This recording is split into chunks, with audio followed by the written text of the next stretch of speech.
Assalamualaikum warahmatullahi wabarakatuh. Pasca KRI Nanggala 402 dinyatakan tenggelam dan krunya belum bisa dievakuasi, beredar tulisan mengakui Pagiat Dakwah dan Sosial Tarmizi Yusuf. Dalam tulisan yang dibagikan di grup WA tersebut, diduga Tarmizi Yusuf mengaku telah melakukan percakapan dengan pria bernama Ruslan Buton. Tidak disebutkan siapa Ruslan Buton yang dimaksud.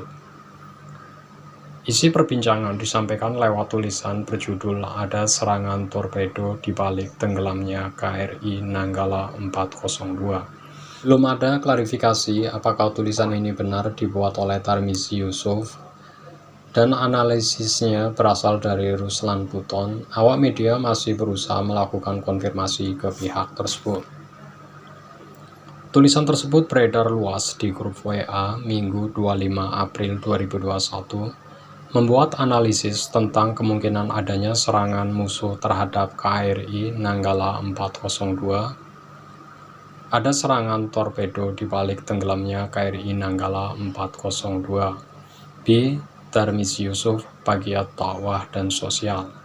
Sejak ramai diberitakan kapal selam Nanggala 402 hilang, penulis sudah punya firasat lain. Ada beberapa yang terjadi murni insiden kecelakaan atau kecelakaan, B skenario. Sejak dinyatakan hilang 21 April 2021 KRI Nanggala 402 dan isu kedatangan WNA India ke Indonesia sebagai edisi lanjutan tipu-tipu dengan alasan COVID-19. Dua isu itu tersebut menjadi headline berita di berbagai media mainstream dan media sosial.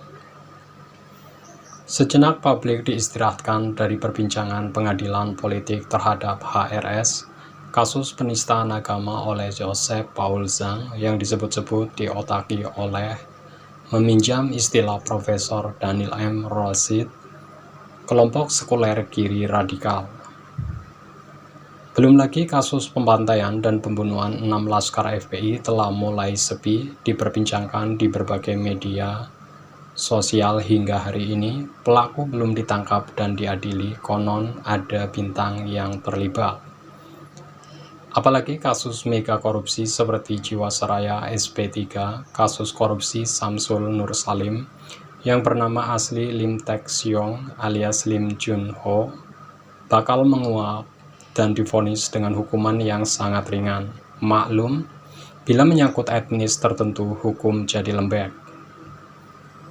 Kemarin sore di grup WhatsApp Lanjut dengan Wapri, penulis membaca analisis Ruslan Buton tentang tenggelamnya KRI Nanggala 402. Penulis tidak terkejut kenapa analisis tersebut sangat mungkin terjadi di tengah menguatnya kelompok sekuler kiri radikal akhir-akhir ini.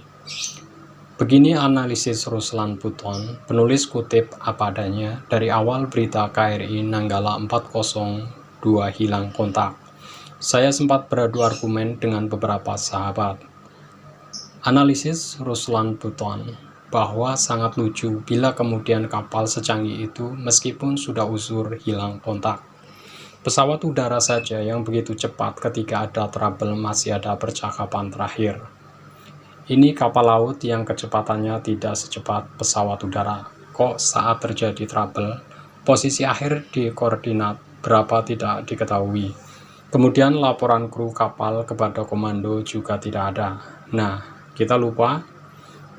Masih kata Ruslan Buton, kalau beberapa waktu lalu nelayan kita menemukan drone bawah laut di Pulau Selayar. Perkiraan saya malah sampai jauh ke sana bahwa KRI Nanggala 402 mendapat serangan torpedo atau rudal bawah laut. Ruslan Buton melanjutkan analisisnya, sekarang makin diperkuat dengan temuan serpihan-serpihan kapal, artinya ada kemungkinan kapal rusak karena serangan.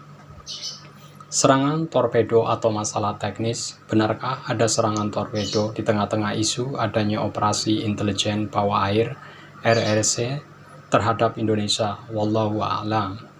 Spekulasi ini diperkuat dengan kecurigaan terhadap RRC yang diam 1000 bahasa. Saat negara lain bersimpati atas hilangnya KRI Nanggala 402 seperti Singapura, Malaysia, Australia, Korea Selatan, Turki, Jerman, dan Amerika Serikat. Negara-negara tersebut ikut membantu dengan mengirim kapal dan pesawat. Semoga analisis atau dugaan kita keliru, namun bila benar, menurut Ruslan Puton, ini ancaman serius buat pertahanan kita. Ternyata pertahanan kita begitu sangat lemah dan rapuh. Menurutnya lagi, secara otomatis opini tentang hilangnya KRI Nanggala 402 ini akan dibungkus secara rapi supaya tidak menjadi gejolak publik. Karena apa? Bila terjadi ini terbukti karena serangan musuh, maka jelas genderang perang telah ditabuh. Siapa atau negara manakah musuh yang dimaksud? Silahkan analisis dan jawab sendiri. Sekali merdeka tetap merdeka, kata Ruslan Puton mengakhiri Wabri dengan penulis. Akhirnya kita berdoa semoga kru KRI Nanggala 402 yang tewas tenggelam, apalagi di bulan Ramadan, sebagai mati syahid. Siapa yang terbunuh di jalan Allah, dia syahid. Siapa yang mati tanpa dibunuh di jalan Allah, dia syahid. Siapa yang mati karena wabah penyakit taun, dia syahid. Siapa yang mati karena sakit perut, dia syahid. Siapa yang mati karena tenggelam, dia syahid. Hadis riwayat Muslim 1915.